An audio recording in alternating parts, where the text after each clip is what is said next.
Kami mempersiapkan waktu untuk dance. Boleh bersegera. Ayo cepat ya.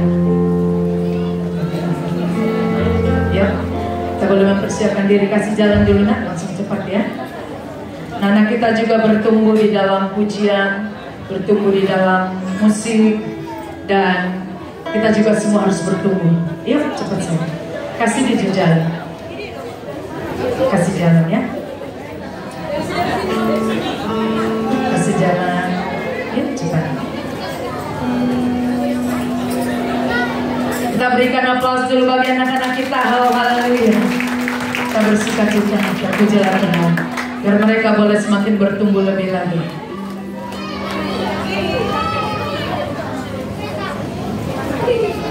Iya, langsung ambil tempatnya. Siap ya.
Kami mengundang kepada semua remaja pemuda yang ada di gereja ini, mari datang bersama-sama dengan kami berkumpul di hari Sabtu jam 5 sore. Kita belajar bersama, kita melayani bersama, banyak hal yang bisa kita lakukan.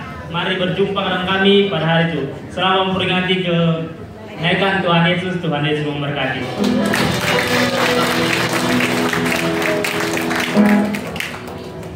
Haleluya. Kita berikan tepuk tangan sekali lagi Bapak Ibu. Kita boleh terus bertumbuh. Baik anak-anak yang kecil juga adik-adiknya ya, supaya dari generasi ke generasi kita melayani Tuhan. Bapak Ibu, mari di follow up terus anak-anak kita, supaya mereka boleh bersemangat. Haleluya. Terima kasih Bapak. Kami mau terus bersyukur kepada-Mu. Ya Tuhan, bagi kamilah firman-Mu itu Tuhan, bahwa kami membawa anak-anak kami kepada-Mu, sebab mereka pun milik-Mu, dan mereka lah yang menyempurnakan perjalanan kami mengiring Yesus. Terima kasih Tuhan. Bahwa pujian ini aku hendak bersyukur kepada Tuhan.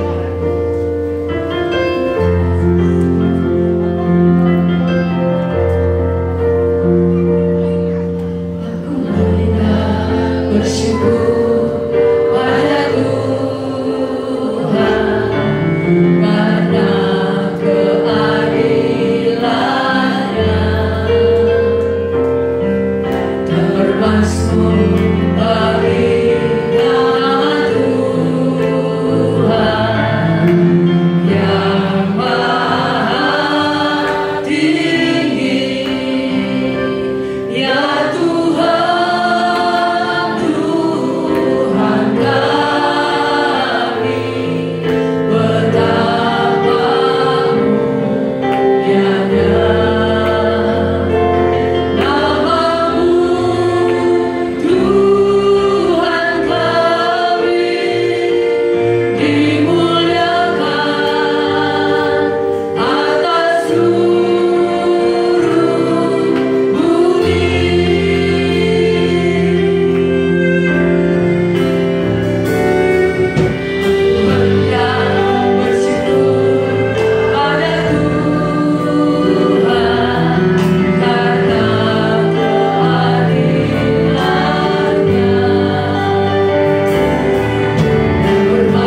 serukan terima kasih Bapa buat pengorbanan-Mu. Terima kasih Bapa.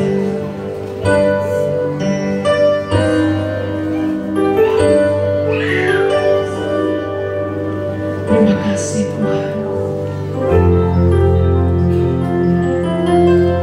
Apakah yang menjadi kebanggaan kami? Tidak ada Tuhan.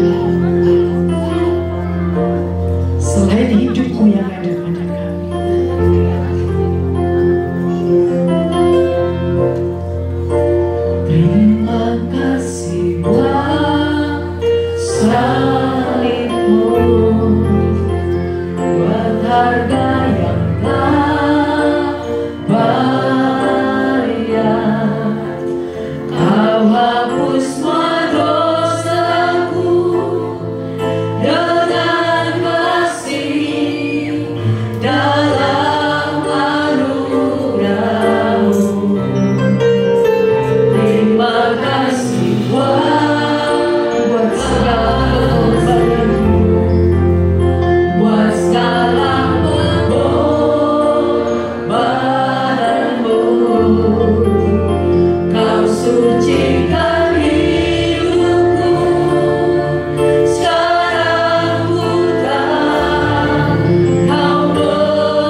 Tuhan dan Raja kami, di mana hari ini kami memperingati hari kenaikan-Mu Tuhan.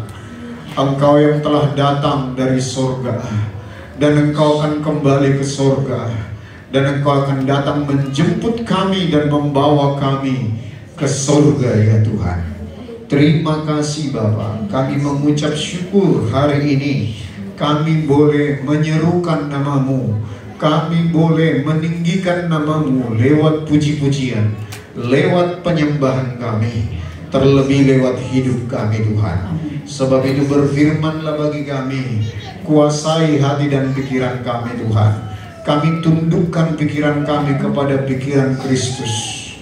Terima kasih untuk roh hikmat, roh wahyu dan pengertian yang membuka mata hati kami, kami boleh melihat seperti yang Kau melihat Tuhan tentang masa depan kami. Terima kasih Bapa, kami bersyukur menyambut kebenaran firman-Mu hanya di dalam nama Tuhan Yesus. Haleluya. Sama-sama kita yang menyambutnya katakan amin. Silakan duduk Bapak Ibu, anak-anak semuanya. Ya, anak-anak boleh konsentrasi ya. Oke, kita bergabung hari ini. Hari ini kita memperingati hari kenaikan Tuhan Yesus. Kapan Dia naik ke surga? 2000 tahun yang lalu. Kenapa Dia naik ke surga? Sebab Dia berasal dari surga. Dia turun ke bumi karena melakukan tugas dari Bapanya, Allah Bapa, yaitu untuk menebus setiap dosa dan pelanggaran kita. Setelah selesai tugasnya, Dia kembali ke surga, dan Dia menjanjikan satu tempat yang akan disediakan bagi kita, supaya nanti kita setelah siap sedia semuanya, kita boleh diangkat dan masuk ke surga hidup kekal selama-lamanya. Amin. Itulah masa depan kita. Jadi kita tidak beribadah hanya seperti begitu saja orang yang beragama, tetapi tanpa tujuan. Kita punya tujuan. Sebab itu kalau kita punya tujuan, maka kita akan diberikan jalan. Kalau kita punya tujuan ke Batam Center, tentu ada jalan ke Batam Center. Amin. Amin. Sudah bisa konsentrasi?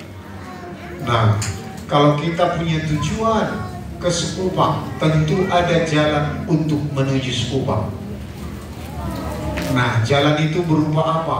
Kebenaran menurut Alkitab. Prinsip rohaninya begitu. Jalan itu adalah kebenaran. Lalu setelah kita mengikuti kebenaran itu, maka kita akan memperoleh hidup yang kekal. Makanya tidak salah Tuhan Yesus mengatakan, akulah jalan. Jalan, kebenaran, dan hidup. Jadi kita mengerti jalan itu melalui Tuhan Yesus yang sampai kepada Bapa. Tidak ada selain dari melalui Tuhan Yesus. Itu ayat 6 dikatakan, tidak ada seorang pun yang datang kepada Bapa kalau tidak melalui aku. Jadi mari kita lihat bahwa untuk menuju surga, Dia telah datang 2000 tahun yang lalu sebagai jalan, dan kita telah diberikan kebenaran demi kebenaran. Lalu kita nanti upahnya menerima hidup yang kekal bersama-sama dengan Dia. Amin. Nah, tetapi kalau kita baca Kisah Rasul 1 ayat 6, lihat. Setelah Yesus bangkit dari antara orang mati, lalu Dia memperdengarkan kesaksiannya, menunjukkan bahwa Dia telah bangkit dari antara orang mati. Lalu Dia menunjukkan tangannya yang berlubang paku, lambungnya yang ditikam kepada Thomas. Selama 40 hari dia menceritakan tentang kerajaan sorga. Waktu dia mau naik ke sorga, masih ada kekeliruan yang dilakukan oleh murid-muridnya. Mereka belum bisa nangkap bahwa Tuhan Yesus datang sebagai Raja. Raja bukan hanya bagi orang Israel, tetapi bagi seluruh umat yang ada di bumi ini. Kisah Rasul 1 ayat 6 kita baca. Maka bertanyalah mereka yang berkumpul di situ, Tuhan, maukah Engkau pada masa ini memulihkan kerajaan bagi Israel? Inilah yang diharapkan oleh murid-murid Tuhan Yesus. Hampir semuanya berharap bahwa Yesus tidak akan mati, tetapi muncul sebagai Raja untuk melepaskan cengkeraman daripada penjajah Romawi. Nah, itulah tujuan mereka. Tetapi ternyata kedatangan Tuhan Yesus 2000 tahun yang lalu bukan sebagai Raja. Raja bagi Israel maksudnya, tetapi bagi Raja nanti. Kita aja masih menantikan Yesus datang sebagai Raja nanti. Dia akan datang menjemput kita terlebih dahulu, baru dia memerintah atas bumi ini selama 1000 tahun lamanya, baru nanti kekal selama-lamanya di langit bumi yang baru. Disitulah Yesus memerintah sebagai Raja di atas segala raja. Nah, untuk mempersiapkan itu, Tuhan datang ke muka bumi. Nah, itu sebelumnya telah dibagikan waktu Kejadian 1, pasal 1 dan pasal 2, bahwa dia akan memerintah bersama-sama dengan kita. Kita yang diciptakan serupa dengan gambaran anaknya akan memerintah bersama-sama dengan dia. Itulah tujuan Tuhan dari semula. Nah, sekalipun iblis berhasil mendistorsi atau mengganggu atau bisa dibilang menunda, kalau menggagalkan tidak gagal rencana Tuhan. Sekalipun iblis berhasil mengganggu, mendistorsi perjalanan daripada rencana Tuhan ini, tetapi rencana Tuhan ini tidak gagal. Dosa tidak bisa menghambat. Amin. Amin. Jadi kalau kita agama kan berkutat kepada dosa. Kalau kita agama, sekalipun agama yang bukan percaya kepada Tuhan Yesus atau bukan Kristen maksudnya, berkutat kepada dosa. Fokusnya kepada dosa. Nanti mari kita lihat bahwa kedatangan Tuhan Yesus adalah untuk menggagalkan rencana iblis supaya kita jangan fokus kepada dosa. Sekalipun upah dosa adalah maut, tetapi Yesus datang ke dunia ini untuk meniadakannya, sama seperti Adam dan Hawa sebelum jatuh dalam dosa. Dosa tidak ada di sekitar mereka. Pertanyaannya Bapak Ibu, kalau Adam dan Hawa tidak jatuh dalam dosa, mungkin tidak Adam dan Hawa melakukan suatu kesalahan? Mungkin tidak? Mungkin tidak mereka melakukan suatu pelanggaran? Mungkin. Mungkin. Nah, disinilah kita lihat apa definisi dosa sesungguhnya. Nah, sebelumnya supaya kita mengerti apa maksud daripada kenaikan Tuhan Yesus. Nah, mari kita lihat yang pertama, maksud daripada kenaikan Tuhan Yesus. Dia naik ke sorga karena dia berasal dari sorga. Nah, yang pertama, tujuan Yesus naik ke sorga adalah untuk menunjukkan bahwa misinya, yaitu misi penebusan dosa atas manusia, sudah selesai.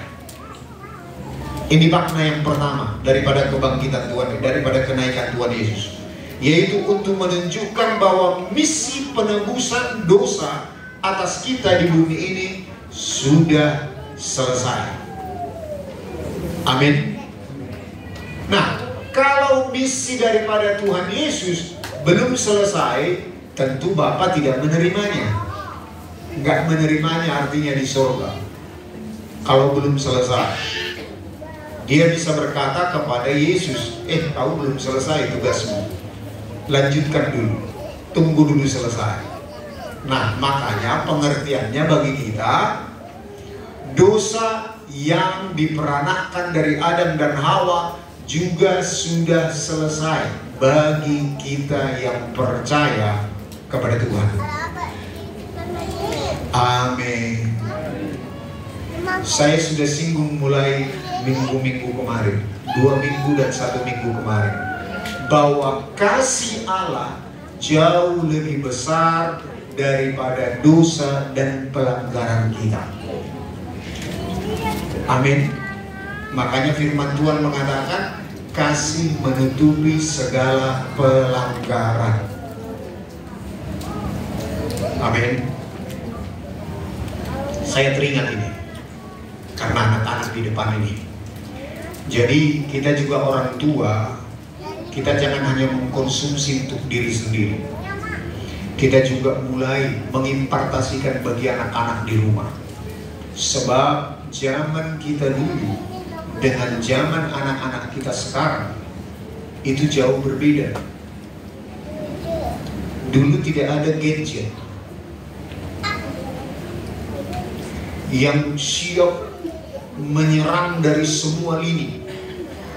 Anak-anak kita kan kita udah kasih megang gadget kan sekarang, betul? Internet. Atau siapa yang percaya bahwa di surga nanti ada gadget? Halo? Di surga ada gadget nggak nanti? Halo? Kita nggak tahu. Tapi lihat, gadget telah membanjiri pengetahuan yang diterima oleh anak-anak kita. Beda dengan kita di zaman kita. Dulu masih murni pengajaran orang tua tentang Alkitab, tentang Tuhan Yesus. Kalau sekarang, bisa nggak kita pastikan bahwa mereka lebih dipenuhi oleh kekristenan, nilai-nilai kebenaran daripada apa yang mereka terima di gadget? Saya baru sharing dengan anak saya minggu ini bahwa gadget itu dikatakan gamenya juga seolah-olah beradu cepat. Gamenya, ada game-gamenya saya tidak tahu, saya tidak pernah buka game anak kecil, dan itu sepertinya cepat. Jadi anak-anak kita seolah mengikuti game itu. Yang dampaknya apa? Mereka tidak bisa fokus mendengarkan perkataan orang tua atau juga perkataan guru. Betul nggak Bapak Ibu? Jadi betapa berbahayanya. Jadi mari kita rem memberikan gadget kepada anak-anak kita. Jangan kebablasan. Kalaupun kita berikan gadget, benar-benar kita dampingi. Kitalah yang mendampingi anak kita supaya bisa nanti masuk surga kekal selama-lamanya. Kalau tidak, mereka tertelan. Firman Tuhan telah jelas mengatakan, bertumbuhlah dalam pengenalan akan Tuhan, dalam kasih karunia Tuhan, supaya kamu tidak terseret oleh arus dunia ini. Ini jangan-jangan anak-anak, mungkin kita juga teens ini. Ayo anak-anak teens, kalian bertumbuh. Amin. Anak-anak muda nggak lepas sekarang. Kalau di zaman anak saya Gracio tidak sempat mengecap gadget itu berlebihan. Tetapi di zaman anak kalian, anak-anak kita, wow, ini sepertinya disergap. Sepertinya kita terlambat. Karena kita pun tidak tahu serangan ini. Jadi mari kita perhatikan Bapak Ibu, kitalah orang tua yang menyelamatkan anak-anak kita. Nggak cukup hanya diserahkan ke sekolah. Kalau sekolah itu mengajarkan nilai-nilai kebenaran yang lebih. Nah, juga nggak cukup diserahkan sekali seminggu, hanya di sekolah minggu, nggak cukup. Nah, jadi di teens juga begitu. Saya pantau anak saya dan juga Amsal yang memimpin teens. Saya pantau mereka mengajarkan apa. Mereka selalu mengaplikasikan kebenaran versi anak muda supaya bisa mendarat. Juga sering anak saya bertanya, gimana Pak kalau pertanyaan anak muda begini? Saya jawab sebisa saya.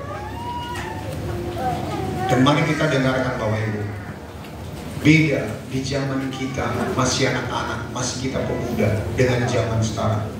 Arus dunia ini begitu kuat. Kita pun para orang tua belum tentu bisa semua 100% bisa menahan serangan-serangan dari dunia internet, TikTok, YouTube, semuanya. Itu yang membuat kita nggak bisa fokus mendengarkan firman Tuhan juga. Karena kita bosan. Karena TikTok memberikan tampilan begitu cepat. Udah itu scroll, udah itu scroll. Begitu cepat berlalu. Kita nggak bisa bertahan lama fokus kepada satu kebenaran. Nah itu bahayanya. Bahaya dampak daripada internet. Ada yang baik, ada yang bagus. Nah, lihat Bapak Ibu ya. Makna daripada kenaikan Tuhan Yesus yang pertama adalah menunjukkan bahwa misi penebusan dosa telah selesai. Nah, sekarang mari kita bahas tentang kasih. Kenapa dikatakan, apa alasannya bahwa kasih lebih besar daripada dosa atau pelanggaran atau semuanya yang ada di dunia ini? Kenapa? Apa alasannya? Apa dasar kebenaran firman Tuhan bahwa kasih jauh lebih besar dari semua dosa dan pelanggaran? Tetapi agama tidak sadar memfokuskan diri supaya tidak berdosa. Tetapi kerajaan Allah tidak memfokuskan kepada dosa. Sebab kalau dosa mendapatkan tempat di kerajaan Allah, tentu sudah ada sebelum Hawa, sebelum Adam jatuh dalam dosa. Kejadian 1 dan 2 nggak ada yang membicarakan dosa. Betul nggak Bapak Ibu? Setelah mereka melanggar, baru mereka disebut jatuh dalam dosa. Nah coba kita lihat dasar kebenarannya. Apa yang membuat pengertian yang diberikan kepada kita bahwa kasih jauh lebih besar daripada dosa dan pelanggaran kita, supaya kita jangan fokus kepada dosa. Mari kita buka 1 Yohanes pasal 4 ayat yang ke-8. Sebab inilah tujuan Yesus datang ke dunia ini, supaya kita melupakan setiap dosa dan pelanggaran kita, supaya kita jangan fokus kepada dosa. 1 Yohanes pasal 4 ayat 8. Kita baca 2-3. Barang siapa tidak mengasihi, ia tidak mengenal Allah, sebab Allah adalah kasih. Jadi bukan dikatakan sebab Allah memiliki kasih. Apa bedanya pernyataan atau kebenaran Allah memiliki kasih dengan Allah adalah kasih? Allah memiliki kasih berarti kasih itu sebagian daripada Allah. Tetapi kalau dikatakan Allah adalah kasih, artinya seluruh keberadaan Allah adalah kasih. Nah sebab itu seperti minggu-minggu kemarin saya katakan bahwa Allah mengasihi kita bukan karena kita, tetapi karena dirinya sendiri. Dari sinilah kebenaran itu dinyatakan. Dirinya sendiri adalah kasih. Allah adalah kasih. Jadi waktu dia memutuskan untuk mengasihi kita, dia memutuskan demi dirinya sendiri. Makanya firman Tuhan dikatakan, sekalipun engkau tidak setia, aku tetap setia.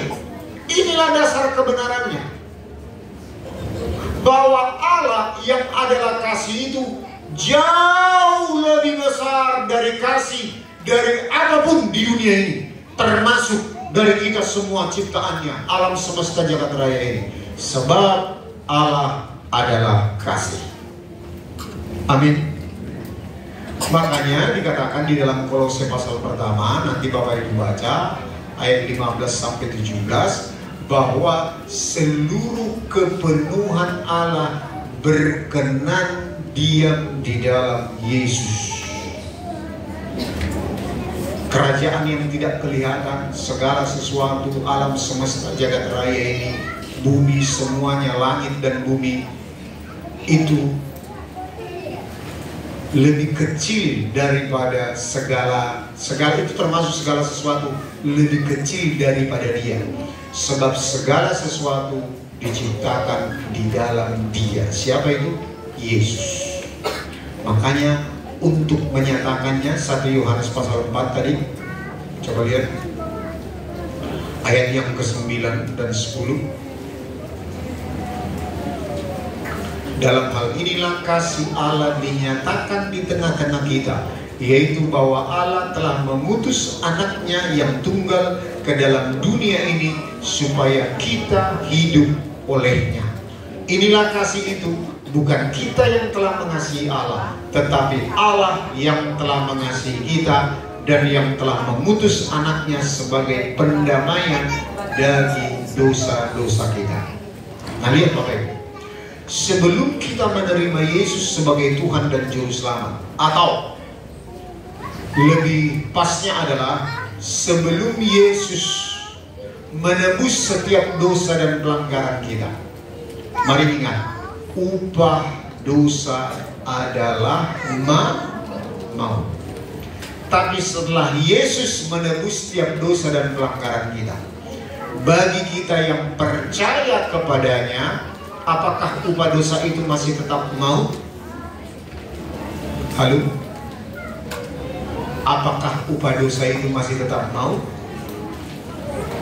Halo? Saya ulangi. Sebelum Yesus mati di kayu salib, upah dosa adalah maut. Tapi setelah Yesus mati di kayu salib, atau setelah kita menerima Dia sebagai Tuhan dan Juru Selamat dalam hidup kita, apakah upah dosa masih tetap maut? Halo? Tidak. Siapa yang masih percaya bahwa upah dosa adalah maut bagi kita orang yang percaya?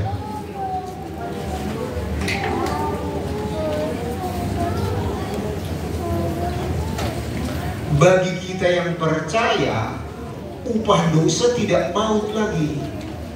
Tetapi bagi kita yang mengerti, kalau kita berdosa, kita minta ampun, sebab kita adalah anak-anaknya.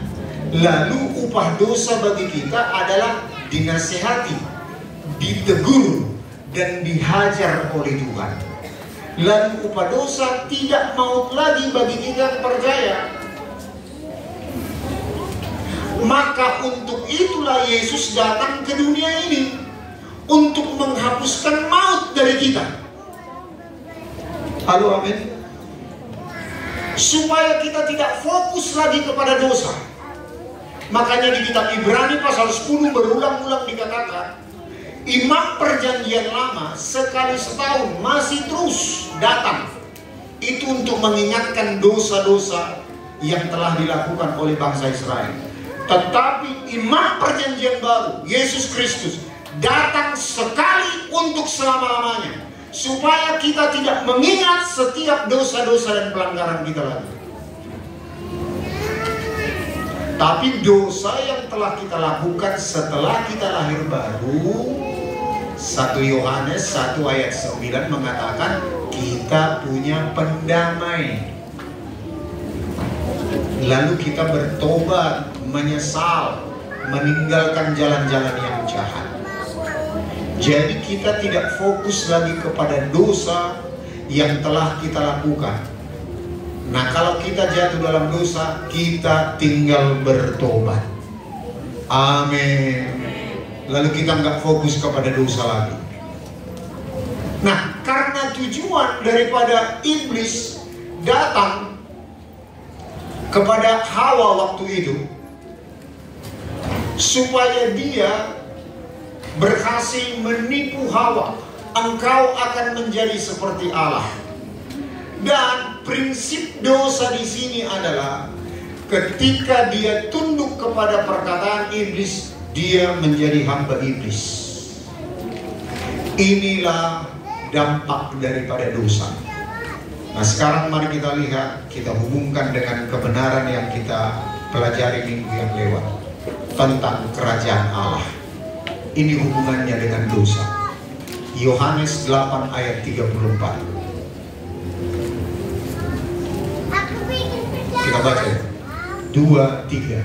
Kata Yesus kepada mereka, aku berkata kepadamu, sesungguhnya setiap orang yang berbuat dosa adalah hamba dosa.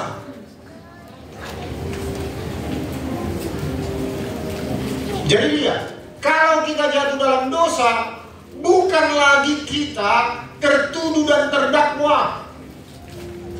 Karena iblis selalu mengingatkan akan hal itu. Walaupun kita sudah bertobat, menyesal, iblis selalu datang menuduh dan mendakwa. Tetapi fokus perhatian kita ketika kita jatuh dalam dosa, oh ternyata aku hambanya setan ya, hambanya dosa ya.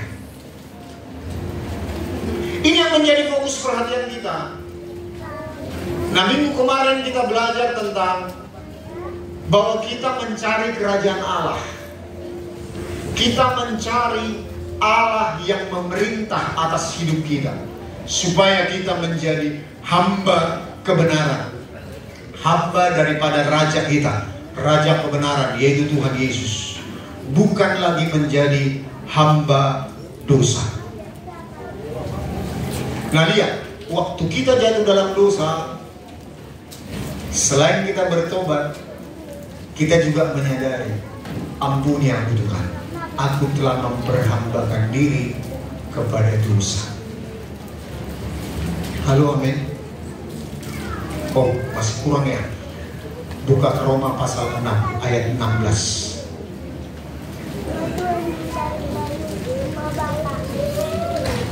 Yuk kita baca.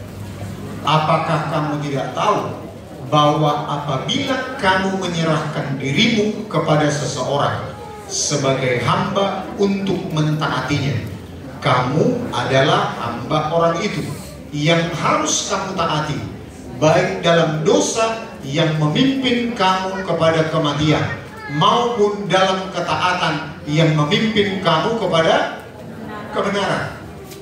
Jadi hanya ada dua hamba di dunia ini, hamba dosa atau hamba ketaatan. Hamba dosa memimpin kita kepada kematian.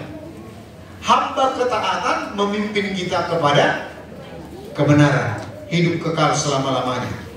Jadi ini tujuan Tuhan Yesus datang ke dunia, supaya menebus setiap dosa dan pelanggaran kita, lalu kita tidak mengingat-ingat dosa lagi. Kalaupun kita jatuh dalam dosa, kita bertobat. Lalu kita mulai mengalihkan pandangan kita, supaya kita jangan jatuh lagi dalam dosa, sehingga kita memperhambakan diri kepada iblis, kepada dosa, supaya kita mulai mengalihkan diri, memperhamba kepada kebenaran, memperhamba kepada Tuhan Yesus. Amin. Jadi yang benar adalah begini, kalau kita jatuh dalam dosa, Roh Kudus pertama-tama kali akan menginsafkan kita akan kebenaran. Kalau kita bertobat, kita menyesal, jangan dicuekin. Jangan dicuekin. Nanti akan akan bebal. Lama-kelamaan kalau kita diinsafkan sama Roh Kudus, kita akan biarkan. Jangan dicuekin. Mari kita cepat bertobat. Amin. Nah, tetapi kalau masih ada yang mengingatkan setelah kita bertobat, itu bukan dari Roh Kudus, itu dari roh penuduh dan pendakwa. Sebab Roh Kudus hanya menginsafkan kita akan kebenaran, akan dosa dan pelanggaran yang akan kita lakukan dan yang sudah kita lakukan. Lalu kita setelah bertobat menyesal, sudah selesai. Sebab sesungguhnya 2000 tahun yang lalu Dia sudah menebus setiap dosa dan pelanggaran kita di kayu salib. Dia berkata, sudah selesai. Amin. Jadi mari jangan fokus lagi kepada dosa, tetapi fokuslah kepada apa perintah Tuhan. Amin. Makanya dikatakan dalam Matius pasal 7 ayat yang ke-21-23, enyahlah engkau pembuat kejahatan, sebab engkau tidak melakukan apa yang dikehendaki oleh Bapa. Begitu ya? Tidak melakukan apa yang dikehendaki Bapa. Jadi kita melampaui hukum. Hukum mengatakan upah dosa adalah maut. Tapi di atasnya kita diajak untuk melakukan kehendak Bapa. Melakukan kehendak Bapa itu di atas hukum. Nah, logika, di atas logika adalah iman. Iman tidak bertabrakan dengan logika, tetapi logika itu mendukung iman. Begitu juga dengan hidup melakukan kehendak Bapa, itu melebihi di atas hukum. Dan itulah pengenalan Tuhan pertama kepada bangsa Israel. Karena orang Israel menolak untuk menghampiri Dia di Gunung Sinai. Berikanlah hukum-Mu kepada kami, supaya kami diberkati. Kalau kami tidak menaatinya, biarlah kami dikutuk. Mereka menantang, maka Tuhan memberikan hukum Taurat. Hukum Taurat itu benar, tetapi kalau tidak bisa dilakukan, gagal melakukan satu, gagal melakukan semuanya. Makanya Roma 11 ayat 32 mengatakan, semuanya telah dikurung dalam ketidaktaatan. Coba buka Roma 11 ayat 32. Semuanya, sebab Allah telah mengurung semua orang dalam ketidaktaatan, supaya Ia dapat menunjukkan kemurahannya atas mereka semuanya. Supaya Dia bisa menunjukkan kemurahannya, yaitu melalui pengorbanan Tuhan Yesus kepada semua orang yang tidak bisa taat kepada hukum Taurat. Jadi tidak ada yang bisa berhasil melakukan hukum Taurat, hanya Tuhan Yesus. Nah, lihat Bapak Ibu. Jadi mari kita mulai bergerak fokusnya. Sebab definisi daripada dosa adalah hamartia, meleset dari sasaran. Amin. Jadi sasaran kita jangan lagi fokus kepada dosa, sebab dosa telah dihapuskan oleh Tuhan Yesus 2000 tahun yang lalu.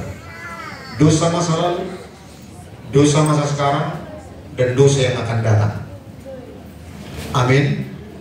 Semua dosa kita telah ditanggung Yesus di kayu salib.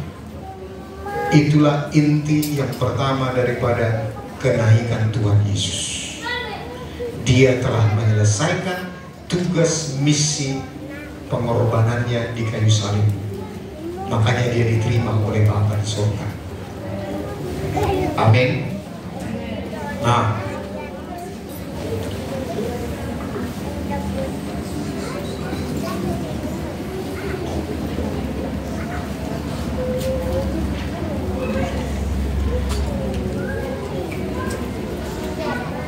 Yang kedua, apa makna daripada kenaikan Tuhan Yesus? Yang kedua, untuk mempersiapkan tempat bagi kita. Yohanes 14 ayat 2 sampai 3. Untuk mempersiapkan tempat bagi kita. Di rumah Bapakku banyak tempat tinggal. Jika tidak demikian, tentu aku mengatakannya kepadamu. Sebab aku pergi ke situ untuk menyediakan tempat bagimu. Dan apabila aku telah pergi ke situ dan telah menyediakan tempat bagimu, aku akan datang kembali dan membawa kamu ke tempatku, supaya di tempat di mana aku berada, kamu pun berada. Mari ingat Bapak Ibu, masuk surga itu adalah anugerah. Amin. Kita percaya kepada Tuhan Yesus dan hidup di dalam kebenarannya, kita pasti masuk surga, kecuali kita melepaskan keselamatan kita. Sudah saya terangkan minggu-minggu yang lewat. Kecuali kita melepas, sebab kita ada di tangan Tuhan Yesus, ada di tangan Bapa. Yohanes 10 ayat 28 dan 29. Kita sudah ada di tangan Yesus dan di tangan Bapa. Tidak ada yang bisa merenggut kita dari tangan mereka, kecuali kita melepaskan diri. Sama seperti Don Bita. Siapa lagi yang mualaf-mualaf itu? Melepaskan keselamatan yang telah mereka terima. Amin. Halo, bisa nangkap gak Bapak Ibu? Kalau kita melepaskan keselamatan itu, undang-undang negara juga begitu. Kalau kita sudah dewasa, umur 18 tahun ke atas, kalau kita berkata, aku tidak anaknya, kita menyatakan kepada orang tua kita, aku tidak anakmu, itu sah loh, dilindungi oleh undang-undang. Itu sama dengan hukum rohani. Kalau kita berkata, aku tidak, maaf ya, saya bukan mau mengatakan demikian, tetapi kalau saya berkata, aku tidak mempertuhankan engkau lagi Tuhan Yesus, itu artinya sama dengan melepaskan keselamatan yang telah kita terima sebelumnya. Dan itu adalah kebodohan. Sebab kenapa hanya menerima Tuhan Yesus membuat kita masuk surga? Sebab upah dosa yang telah kita lakukan, semua agama mengakui bahwa semua manusia telah jatuh dalam dosa. Amin. Dan yang membuat kita pasti masuk surga adalah ketika kita percaya bahwa dosa kita telah ada mewakilinya. Telah ada mewakilinya mati di kayu salib 2000 tahun yang lalu. Berarti itulah satu-satunya cara supaya kita selamat dari dosa. Amin. Kalau kita percaya kepada Tuhan Yesus, mari orang tua tanamkan ini sedalam-dalamnya bagi anak kita. Tanamkan pengertian ini. Kenapa Yesus menjadi juru selamat dalam hidup kita? Karena hanya Dialah pribadi yang bisa mewakili kita mati di kayu salib supaya kita boleh masuk ke rumah Bapa di surga. Amin. Nah, jadi 2000 tahun yang lalu ketika Yesus sebelum dia naik ke surga, sebelum dia mati di kayu salib, dalam Yohanes 14 ini dia bercerita kepada murid-muridnya, jangan gelisah hatimu, aku akan pergi. Di mana engkau belum bisa pergi sekarang, nanti aku mempersiapkan tempat bagimu. Nah, cuma pertanyaannya, apakah sama tempat kita masing-masing di surga? Halo Bapak Ibu, kita memang masuk surga bukan karena perbuatan kita, tetapi karena iman, percaya kepada Tuhan Yesus. Tetapi yang menentukan tempat kita di surga nanti Apanya kita? Iman atau apa? Coba kita buka Wahyu 22 ayat 2. Apa yang menentukan tempat kita di surga? Wahyu 22 ayat 12. Ayat 12.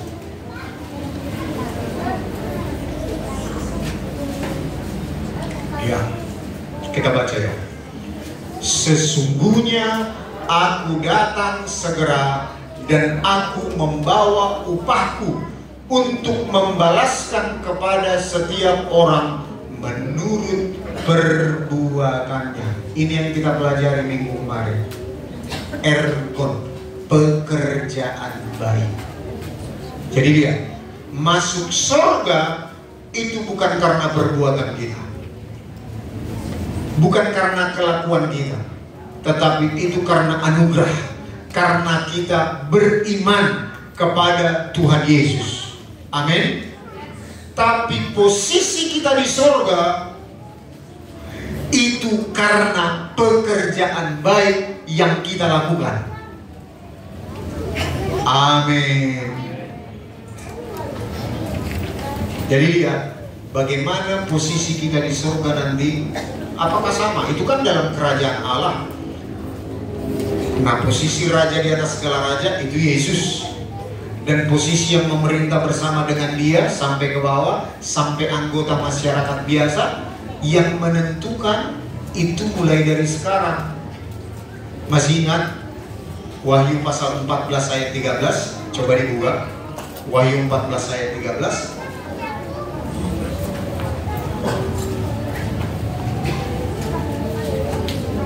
Ya. Dan aku mendengar suara dari surga berkata, tuliskan, berbahagialah orang-orang mati yang mati dalam Tuhan sejak sekarang ini. Sungguh kata Roh, supaya mereka boleh beristirahat dari jerih lelah mereka, karena segala pekerjaan, itu bahasa aslinya, pekerjaan mereka menyertai mereka. Jadi lihat, pekerjaan yang telah kita lakukan di bumi, pekerjaan baik, itu menyertai kita sampai kekekalan. Ini penglihatan Yohanes di Pulau Patmos. Inilah yang menentukan posisi kita di dalam kerajaan Allah. Inilah yang menentukan bagaimana keadaan rumah yang disediakan oleh Tuhan Yesus bagi kita. Tempat tinggal kita. Amin Bapak Ibu. Amin. Kita buka lagi ayat Efesus 2 ayat yang ke-10. Ini ayat-ayat yang telah kita bagi minggu kemarin. Karena kita ini buatan Allah, diciptakan dalam Kristus Yesus untuk melakukan pekerjaan baik yang dipersiapkan Allah sebelumnya. Ia mau supaya kita hidup di dalamnya. Jadi kita harus, setelah kita lahir baru, kita harus melakukan pekerjaan baik yang dipersiapkan Tuhan bahkan sebelum manusia jatuh dalam dosa. Itu memperteguh Kejadian 1 ayat 28. Maka Tuhan memberkati mereka dan berkata, beranak cuculah. Bahasa aslinya sebetulnya dari kata parah, bukan beranak cucu, tapi bekerjalah untuk menghasilkan buah. Itu artinya pekerjaan baik. Itulah rencana Tuhan sebelum manusia jatuh dalam dosa. Dan itu tidak terganggu karena manusia jatuh dalam dosa. Itu tidak terganggu, itu tidak gagal. Itu sampai menyertai kita sampai kepada kekekalan. Amin. Nah, untuk memperteguh lagi ya, 1 Korintus pasal 3 ayat 12 sampai 15. Ini saya tutup sampai di sini. Ya, ini bagian yang kedua itu tadi, yaitu Yesus naik ke surga untuk menyiapkan tempat bagi kita. 1 Korintus 3 ayat 12 sampai 15. Kita baca ya, 2-3. Entahkah orang membangun di atas dasar ini dengan emas, perak, batu permata, kayu, rumput kering, atau jerami.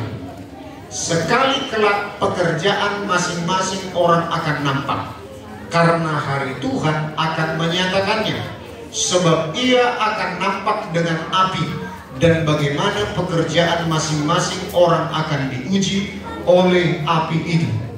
Jika pekerjaan yang dibangun seseorang tahan uji, ia akan mendapatkan upah.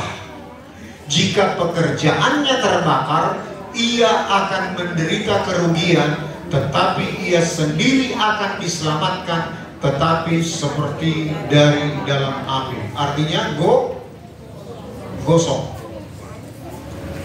Ini bukan artinya masuk neraka, bukan. Tetapi lihat, semua orang, baca nanti ayat 11 sebelumnya, ayat 10. Semua orang percaya dasarnya sama, yaitu Tuhan Yesus. Itu keselamatan kita pertama, menerima Yesus sebagai Tuhan dan Juru Selamat. Tetapi lihat, dikatakan terserah kita mau membangunnya di atas dasar itu. Di atas kita mengenal Tuhan Yesus, kita membangunnya di atasnya pakai bahan apa? Emas, perak, atau batu permata yang tahan uji oleh api, atau kayu, rumput kering, atau jerami. Nah, ini akan diuji dengan api. Ini api persoalan, ini api masalah, dan ini akan menguji kita. Nah, kalau emas, perak, dan batu permata diuji dengan api, dia akan semakin berharga. Tetapi rumput, kayu kering, dan juga jerami, kalau diuji oleh api, dia akan hangus terbakar. Jangan main-main loh Bapak Ibu. Ini masa depan kita. Ini yang menentukan kita di kekekalan nanti. Nah, kalau kita dikatakan lolos ujian dari api, kita mendapat upah. Jadi upah kita ada. Sama seperti Tuhan Yesus mengatakan tadi di Wahyu 22 ayat 12, dia akan datang membawa upah. Nah lihat, waktu Yesus nanti datang menjemput kita para mempelainya, kita akan diperhadapkan di depan kursi pengadilan yang disebut kursi bema. Ini berbeda dengan kursi pengadilan orang masuk surga atau masuk neraka. Enggak, bukan itu. Ada dua kursi pengadilan. Nah, kursi pengadilan yang ini adalah menentukan kita di dalam posisi kita di dalam kerajaan Allah. Upah apa yang kita terima. Sebab itu bergantung kepada apa yang kita kerjakan. Apakah pekerjaan baik itu? Pekerjaan baik itu adalah perbuatan benar dari orang-orang kudus. Artinya melakukan kehendak Bapa. Amin. Itu makanya disebut carilah kerajaan Allah dan kebenarannya, yaitu cari siapa Tuhan kita yang memerintah, yang menyatakan isi hatinya di dalam kita, lalu kita melakukannya. Oleh karena kita mengasihi Dia, begitulah caranya kita melakukan apa yang dikehendaki oleh Bapa, supaya kita boleh mengerjakan pekerjaan baik, sehingga kita punya upah nanti masuk surga. Memang kita tidak mengejar upah,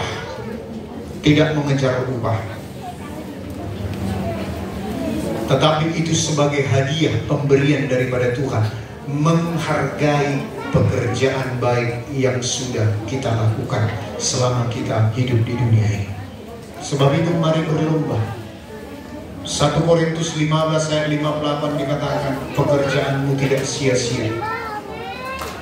Ada banyak firman Tuhan mengatakan bahwa memberikan segelas air putih saja kepada hamba Tuhan, itu juga diperhitungkan oleh Tuhan. 2 Korintus 9 ayat 6 mengatakan, belajarlah memberi. Siapa menabur banyak, dia menuai banyak.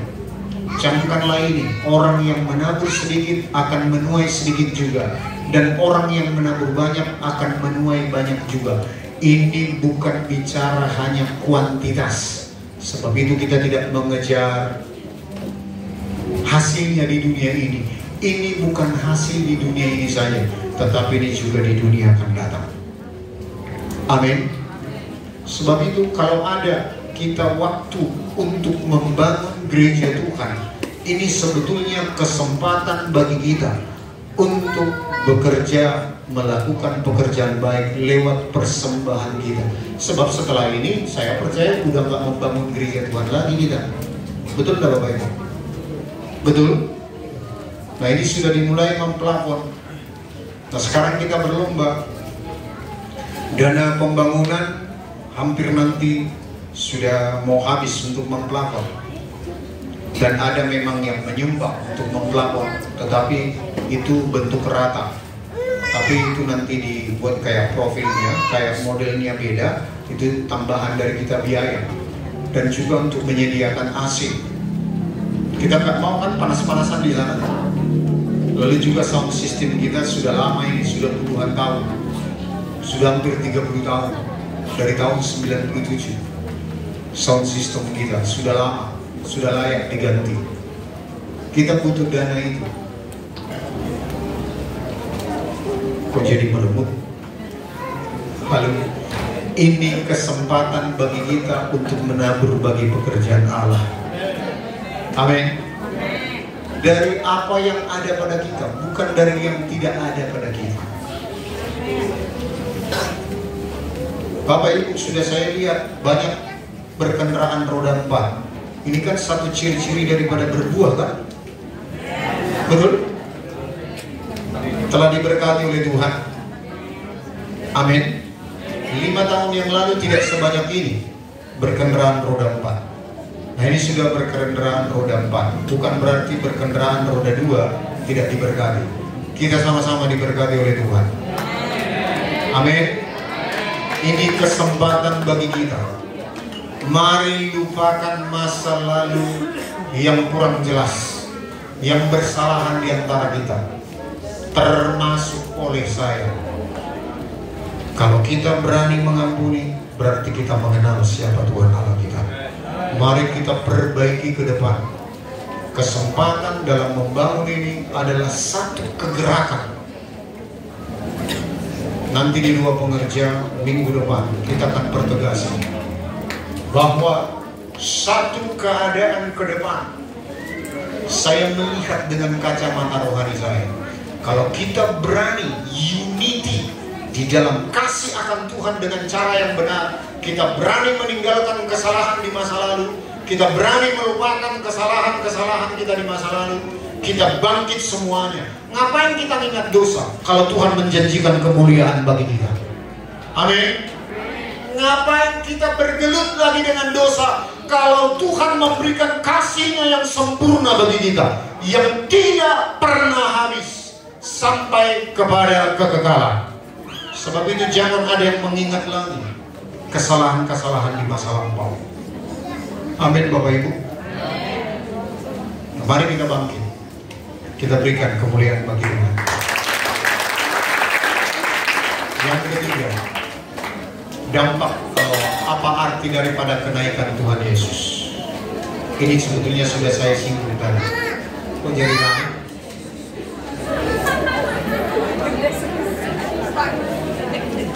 Halo. Tenang dulu, 2 lagi, tapi 2 lagi yang pendek-pendek. 2 lagi yang pendek-pendek, yang sudah kita singgung sebelumnya.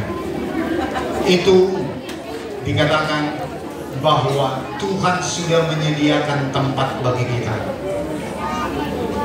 Itu tadi kita baca dalam Yohanes 14 ayat 2 dan 3. Kita sudah baca tadi. Sekarang mari kita baca Efesus 2 ayat 6. Efesus 2 ayat 6. Yuk kita baca. Dan di dalam Kristus Yesus Ia telah membangkitkan kita juga dan memberikan tempat bersama-sama dengan Dia di surga. Masih ada yang mau mengingat dosa nggak di sini?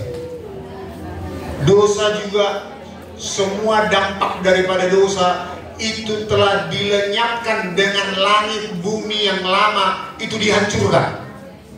Dan iblis pembuat dosa juga telah dihukum di neraka kekal selama-lamanya. Jadi hanya tipuan iblis yang membuat kita selalu ingat akan dosa. Amin.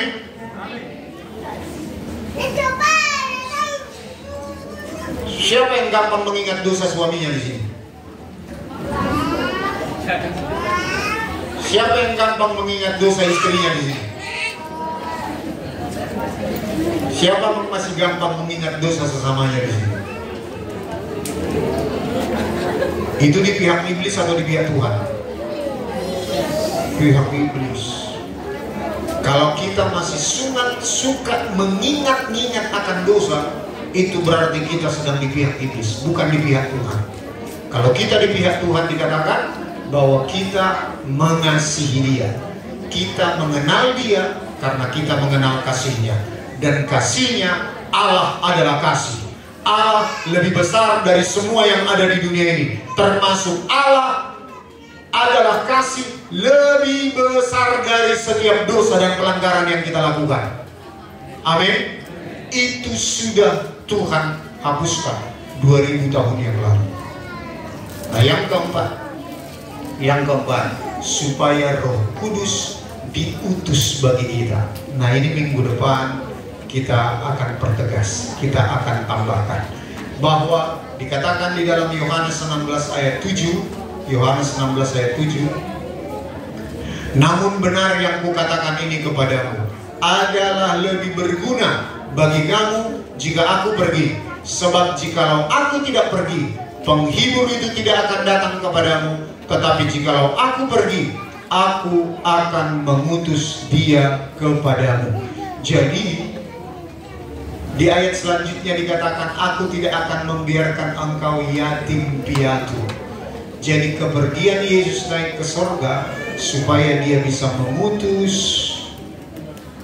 Roh Kudus datang kepada kita. Kalau waktu Yesus, Dia hanya ada satu di muka bumi ini, di Yerusalem, di Galilea, Dia nggak bisa kemana-mana.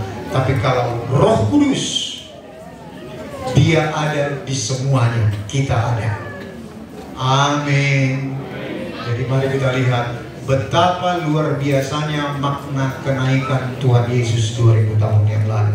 Yang pertama adalah menunjukkan misi penebusan dosa-dosa yang telah kita lakukan sudah selesai.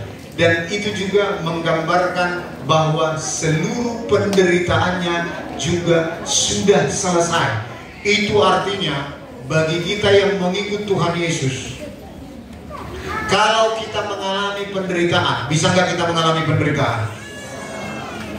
Bisa, sangat bisa. Kalau kita mengalami penderitaan, ingatlah sama seperti Tuhan Yesus, bahwa pada akhirnya penderitaan Tuhan Yesus telah selesai. Kita juga begitu. Akan tiba waktunya kita selesai dari seluruh penderitaan kita. Amin. Masa depan kita cerah bersama-sama dengan Tuhan Yesus kekal selama-lamanya. Yang kedua, kita juga dikatakan dipersiapkan tempat bagi kita. Tetapi bukan hanya tempat begitu saja, sama seperti rumput kayu dan jerami. Bukan seperti diselamatkan dari api, tetapi dimurnikan seperti emas, perak, dan batu permata melalui pekerjaan-pekerjaan baik yang kita lakukan. Dan itu telah disiapkan Tuhan sebelum dunia ada. Dan itulah yang akan kita lanjutkan, lalu kita akan mendapatkan upah kekal selama-lamanya. Nanti ingat ya, Matius 5 ayat 19, lupa tadi saya mengingatkannya. Injil Matius 5 ayat 19 mengatakan, kalau kita mengikuti ajaran hukum Taurat, tetapi siapa yang melakukan dan mengajarkan segala perintah-perintah hukum Taurat, ia akan menduduki tempat yang tinggi di dalam kerajaan surga. Ada juga, ia akan menduduki tempat yang paling rendah di dalam kerajaan surga.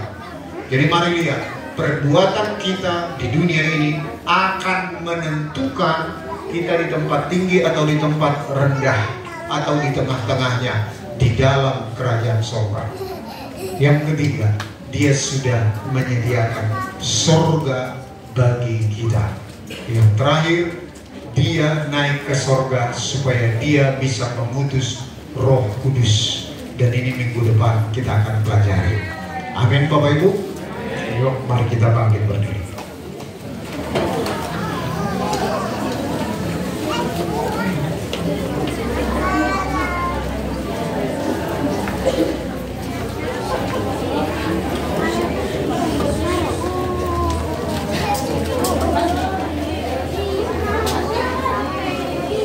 Ini nanti kau ini aku ini rekam.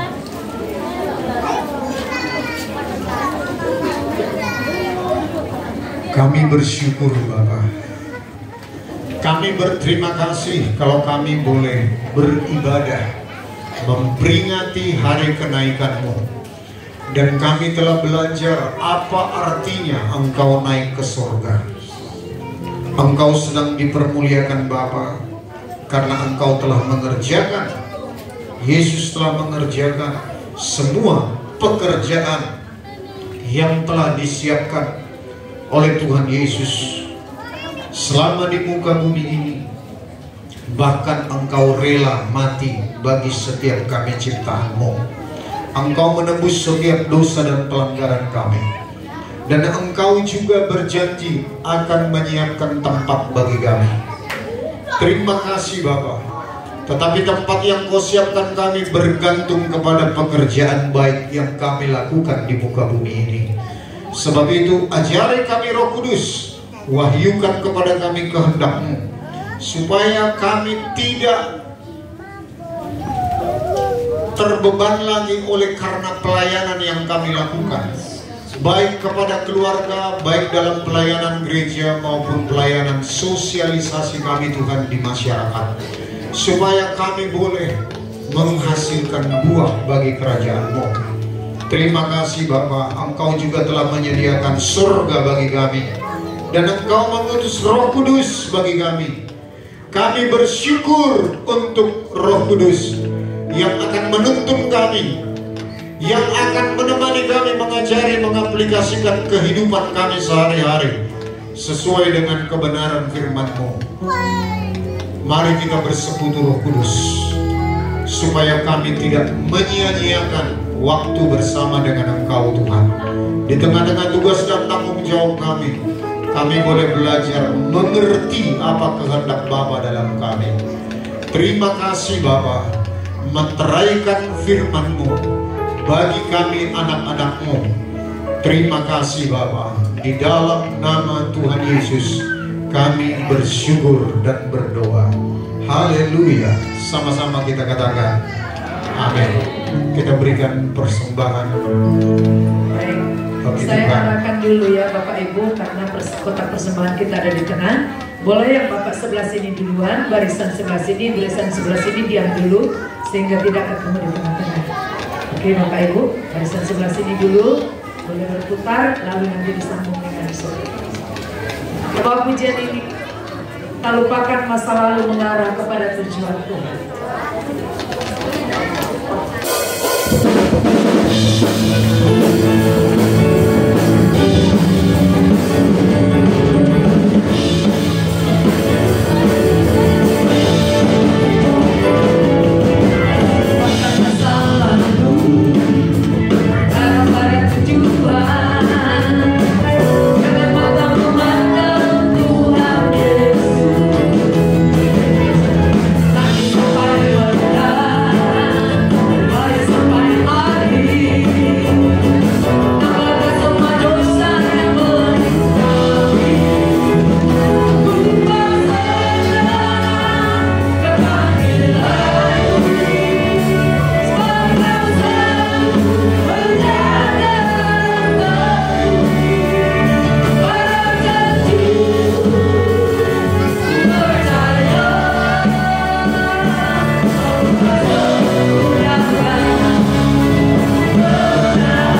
Salam Bapak Ibu. Puji Tuhan, firman Tuhan luar biasa memberkati kita pada pagi hari ini. Ya, sebagai pengumuman bagi kita, berita sukacita telah dianugerahkan Tuhan kepada keluarga Bapak Max Tamba, Ibu Boruna Bitubulu, Komsel Arse, seorang anak laki-laki hari Selasa kemarin. Anaknya sehat, begitu juga dengan ibunya, diberkati Tuhan pemulihan ibu, dan begitu juga diberkati Tuhan pertumbuhan anaknya. Tuhan Yesus memberkati keluarga itu. Sebelum kita berdoa Bapak Ibu, kita angkat satu pujian.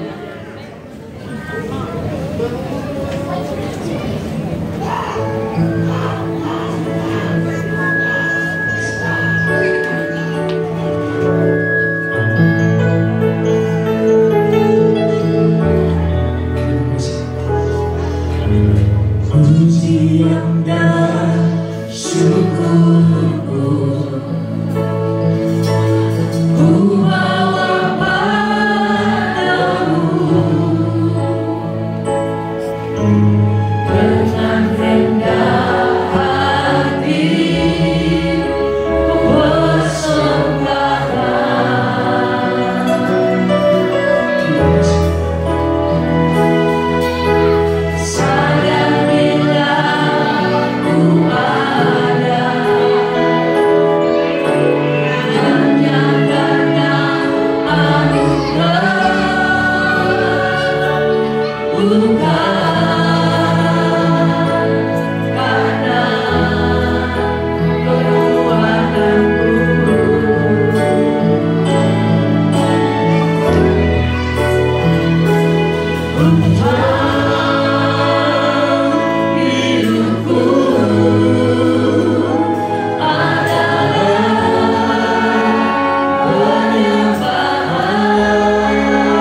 Kami mau mempersembahkan hidup kami sepenuhnya ke dalam kekuasaan kami.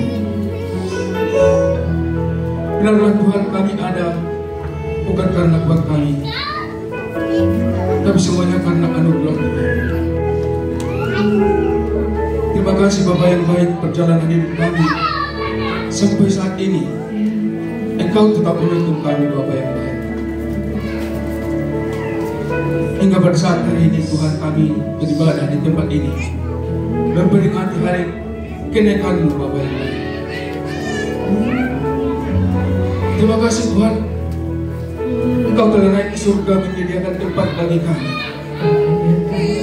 untuk kami bisa tinggal di sana nanti bersama-sama memerintah dengan Tuhan. Di sanalah kehidupan yang abadi yang sesungguhnya yang telah Tuhan janjikan kepada kami. Terima kasih Bapa yang baik. Dengan apa kami balas segalanya ya Tuhan, selain memuji dan menyembah-Mu ya Bapa. Terima kasih Tuhan, ibadah kami berjalan dengan sempurna, bukan karena kuat kami ya Tuhan, bukan karena gagah kami, tapi kami percaya bahwa sesungguhnya Tuhan ada di tempat ini untuk kami muliakan. Terima kasih kepada setiap tim worship ya Tuhan yang telah menaikkan pujian, yang telah menaikkan penyembahan kami, membawa kami menyembah-Mu ya Tuhan. Engkau memberkati tim worship selalu ya Bapak, memberikan talenta-talenta yang baru untuk dapat mereka pergunakan ya Tuhan sebagai hormat kemuliaan nama Tuhan. Terima kasih Bapak yang baik. Biarlah segala pujian penyembahan kami berkenan di hati-Mu, menyenangkan hati-Mu. Begitu juga ya Bapak, kebenaran firman-Mu yang telah disampaikan hamba-Mu, Kau berikan kami tanah hati yang subur ya Tuhan, sehingga firman-Mu itu bertumbuh, berbuah di dalam hati kami, dan kami dapat mendeklarasikannya di dalam kehidupan kami ya Bapak, sehingga nama Tuhan selalu dipermuliakan lewat hidup kami. Engkau memberkati hamba-Mu ya Tuhan. Engkau pakai hamba-Mu ini lebih lagi ya Tuhan. Engkau jadikan hamba-Mu sebagai contoh yang konkret, contoh yang nyata dalam kehidupan-Mu, bahwa sesungguhnya Tuhan ada bersamanya. Engkau memberkati keluarga hamba-Mu ya Tuhan, setiap apa pekerjaannya, anak-anak dan istri, tetap dalam bulan-bulan Tuhan. Engkau memberkati kesehatan hamba-Mu ini. Terima kasih Bapak yang baik. Kami juga berdoa buat anak-anak kami, adalah generasi muda, untuk mengenal dan untuk menyembah Tuhan. Engkau memberikan ketetapan di hati mereka ya Tuhan, untuk tetap menjaga dan memegang keselamatannya, yaitu Yesus Kristus. Begitu juga buat kami setiap orang tua ya Tuhan. Engkau berikan hikmat ya Tuhan. Engkau berikan hikmat yang daripada Tuhan untuk membimbing setiap anak kami ya Tuhan dalam pengenalan Tuhan. Engkau memberkati keluarga kami ya Tuhan. Engkau memberkati kesehatan kami ya Tuhan. Engkau memberkati pekerjaan kami ya Bapak. Engkau selalu hadir di keluarga kami, sehingga keluarga kami penuh dengan damai sejahtera. Begitu juga buat anak-anak kami ya Tuhan, yang saat ini di dalam pekerjaan, di dalam studi mereka ya Tuhan, di luar daripada kota Batam ya Tuhan, dimanapun mereka berada ya Tuhan, kami percaya lawatan Tuhan sempurna kepada mereka. Terima kasih Bapak yang baik. Kami juga berdoa buat bangsa kami ini Bapak. Biarlah Tuhan berdiri teguh sebagai contoh kebenaran bagi bangsa ini. Kami berdoa buat para pemimpin kami, mulai dari yang tertinggi ya Tuhan sampai ke tingkat RT RW ya Bapak. Engkau yang memberkatinya. Biarlah setiap pemimpin kami tidak mempunyai maksud tersendiri, ataupun setiap pemimpin kami untuk memperkaya dirinya, itu tidak ada Bapak. Engkau yang memberkatinya Bapak. Engkau yang memberikan keadilan kepadanya Bapak. Engkau jadikan mereka pemimpin-pemimpin yang terbaik daripada Tuhan. Kami percaya Bapak, setiap roh-roh yang akan merongrong bangsa kami ini, dalam nama Tuhan Yesus akan diruntuhkan. Biarlah kebenaran yang daripada Tuhan akan berdiri teguh di bangsa kami ini. Terima kasih Bapak yang baik. Kami juga berdoa buat kota Batam ini. Engkau melihat begitu pesatnya pembangunan di kota Batam ini ya Tuhan. Kami percaya Tuhan memberikan hikmat kepada pembangun kota Batam ini, supaya pembangunan di kota Batam ini tidak berdampak buruk Bapak, tidak terjadi erosi dan tidak terjadi banjir, tetapi oleh hikmat daripada Tuhan semuanya teranulir dengan baik ya Tuhan. Kami percaya Tuhan Engkau memberikan hikmat kepada mereka ya Bapak. Terima kasih Bapak yang baik. Kami juga berdoa buat pembangunan gereja kami ya Tuhan, yang kami imani Tuhan. Kami percaya di dalam tahun ini kami akan beribadah di sana. Kami percaya di tahun ini kami akan memuji Tuhan dan menyembah Tuhan di sana. Dari itu ya Bapak yang baik, Engkau berikan kami hati untuk menabur ya Bapak, yang sesungguhnya untuk kemuliaan nama Tuhan. Biarlah setiap apa yang kami miliki akan kami berikan yang terbaik untuk pembangunan gereja kami ya Tuhan. Terima kasih Bapak yang baik. Jikalau sebentar juga kami akan pulang dari tempat ini dan meninggalkan tempat ini, dan kemanapun tujuan kami percaya lawatan Tuhan sempurna kepada kami. Dan kami percaya tempat ini adalah milik kepunyaan Tuhan, dan malaikat Tuhan selalu berjaga-jaga di tempat ini. Dan damai sejahtera yang daripada Tuhan penuh akan tempat ini. Terima kasih Bapak yang baik. Inilah doa dan harap kami. Dalam nama Yesus Kristus kami berdoa dan kami mengucap syukur. Haleluya. Amin. Mari kita bangkit berdiri Bapak Ibu. Kita angkat kedua tangan kita. Kita arahkan hati kita kepada Bapa di surga. Turunlah atasmu berkat damai sejahtera, anugerah yang berlimpah-limpah dari Allah Bapa di dalam anak yang tunggal Tuhan Yesus Kristus, dan persekutuan yang manis kuat kuasa Roh Kudus menyertai kita sekalian dari saat ini sampai Maranatha, bahkan sampai kekal selama-lamanya. Kita yang diberkati dan diutus jadi berkat, sama-sama kita katakan amin. Silakan duduk Bapak Ibu. Selamat hari Minggu untuk Selamat hari memperingati hari kenaikan Tuhan Yesus. Mari kita boleh saling memberkati bersalaman. Anak-anak kami boleh saling bersalaman satu dengan yang lain. Tuhan Yesus memberkati kita semua. Bapak Ibu boleh melihat gereja kita berkembang demi berkembangan. Itu boleh membuat kita boleh semakin bersuka cita dan terus semakin bergiat untuk berdoa, menopang baik di dalam hal ini. Tuhan Yesus memberkati semua.